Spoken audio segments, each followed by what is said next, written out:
welcome back to Visions. I'm Mirella Rich. If you've just joined us, we're here with Brigid Arthur, who is a Brigidine nun who helps coordinate the Brigidine Asylum Seekers Project. Welcome back to the program. Thank you. Can you tell us what is the most rewarding aspect and parts of your work in the asylum seekers, helping them?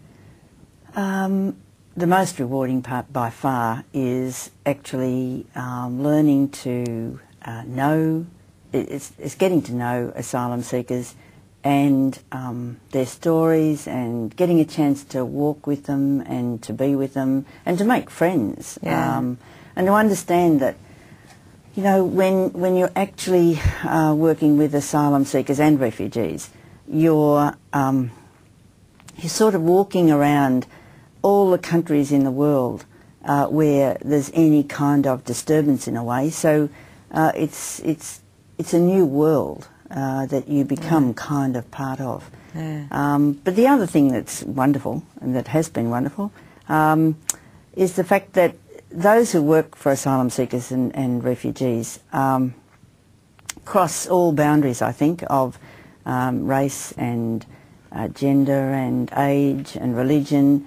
And so it's meeting a whole new group of people too, to actually work together on this particular issue in society. Yeah. So there's other people working on the project aside from the Brigidine nuns? Well, there are other people working not just with us, but yes, there are others, many others who help us. But there are many others who work for different organisations too. It's quite a large network of organisations who actually work, most people working voluntarily for asylum seekers. Right. Yeah. And just reflecting now, have you got any kind of memorable experiences or interactions you've had with some of the asylum seekers? Yes, there's been some amazing stories, both ones that I think of with great positive light, and those that I feel quite sad about, really, but they've all been amazing. There's a woman, an Iraqi woman, who was hurt in that famous children's overboard boat incident, where it was claimed that there were families had thrown their children into the water, and you know, that was shown later to be absolutely not true. That's good. But this woman... It's good that you clarified that now. This woman was actually in the water and was, I think, the first one to be actually brought up out of the water and dropped onto a rescuing boat or ship. And because she was dropped from quite a height, she actually hurt her back. And she's had a bad back ever since. She was taken to Nauru. It was some months in Manus Island off New Guinea. She was 3.5 years, I think, in Nauru, and now she lives here in Melbourne with her husband. But she's just an amazing woman, and I think about her. I think about another Afghani woman who was in the detention centre. I met her out there, and she was pregnant, and she eventually had her baby out there. They didn't get asylum here in Australia, and she and her husband went to, she was a doctor in her own country, and they went to New Zealand, and they're happily settled in New Zealand with some more children. And I think she is actually practising as a doctor there. Wow. But she was, these people have got an amazing courage, you know, even though they have times where they're really down, but they've got amazing courage. I think push about on through and to know that there's light at the end of the tunnel. Yeah, and to keep going. Yeah. I mean, I'd sit in the corner and just cry, I think. You don't know that, though. I don't think you would. Well, you've got, I hope I you've got a lot of fight in you. But I do, you know, I just think they're amazing. Yeah. I think about Takes one to know one, they say.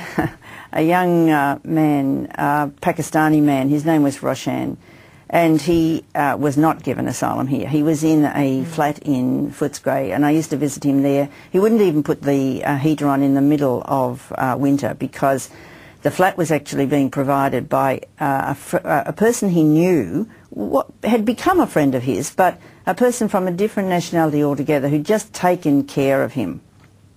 And Roshan came to us one day and said, look, my friend works in a factory, he works long, long hours, and partly it's to care for me, and he's also got a wife and children in his own country, and he's sending them money, and I just feel desperate.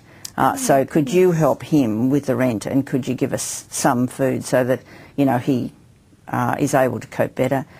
And we did that, and Roshan eventually was sent back to his country. But, you know, the fact that he was begging not for himself, because he actually was being looked after, but he was begging for this other man who was also doing such a terrific job.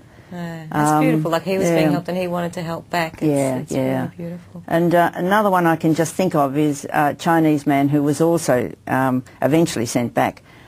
But it was through a whole misunderstanding. In a way, he may still be here, except that he believed, because of his lack of English, he believed that when people were taking him to the immigration department for an interview, he believed that he was going to be put back into detention. He'd already been in detention. And he wasn't. It was all a misunderstanding through his lack of English. And anyway, he sort of ran away at that time. And then, of course, he was picked up by the department, and eventually he was sent back. And the sort of sad eyes that I saw in that man before he eventually went back, I just will never forget. So there's some of the, I could go on and on about individual people. And what are some of the challenges that you find through working in this area?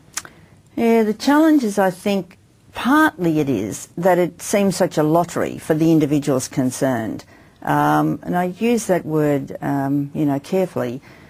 I think that there can be two people with exactly the same story, seemingly exactly the same set of circumstances, and one can get protection here and the other one can be sent back. And while you might say there are some details that perhaps somebody like me would not know and that the immigration department get to know, I think I've seen that so often that it still feels like a lottery. And to the people concerned, it seems a bit like a lottery. At each point of the legal process, are they going to get a yes or are they going to get a no? And there can be no certainty about that. So it causes huge anxiety for them, often depression, and at times, if it goes on for many years, a lot of mental torment, which ends, at least reasonably often, in mental illness. So that's one of the really big challenges. Then there are the ordinary challenges that face Australians, but they face asylum seekers and refugees just more so, like getting a job. It's very, very hard for them to get work because they don't have the networks that a lot of Australians have. No, I'm not saying every Australian can easily get work, because I know they can't. Getting housing, again, it's hard for a lot of Australians to get a flat these days, but it's doubly, triply, whatever, difficult for asylum seekers. So, there are those sorts of things, All right, we're about to go to a break now. Thank you. You're watching Visions. Stay with us. We'll be back with more very shortly.